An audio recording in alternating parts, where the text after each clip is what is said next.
Tagging your posts in Buffer gives you a way to track the performance of your social campaigns and so much more. Let me show you how. Tags let you group posts together so you can measure how a specific campaign, topic, or theme is performing. For example, if you're running a summer promotion or sharing posts around a new product launch, you can add the same tag to each post in those campaigns. Or maybe you're trying to figure out how your industry tips engagement compares to your promotional post engagement.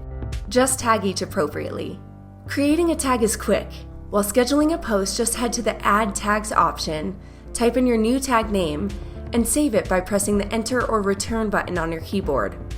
If you've already created the tag you want to use, just select it and click out of the menu.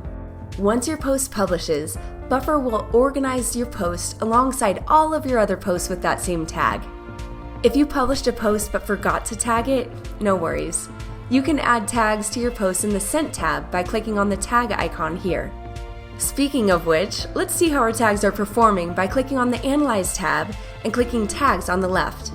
Select the tag you want to view, and you'll find all sorts of metrics across the life of that tag, like followers, impressions, engagement, and comments.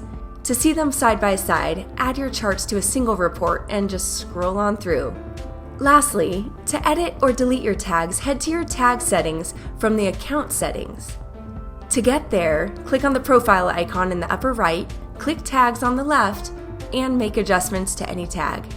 Using the Tags feature means no more spreadsheets or manual tracking. Instead, you get a clear, at-a-glance view of your campaign performance so you can double down on what's driving results. If you need help at any time, click on the question mark in the lower right-hand corner of your dashboard or from the Help Center.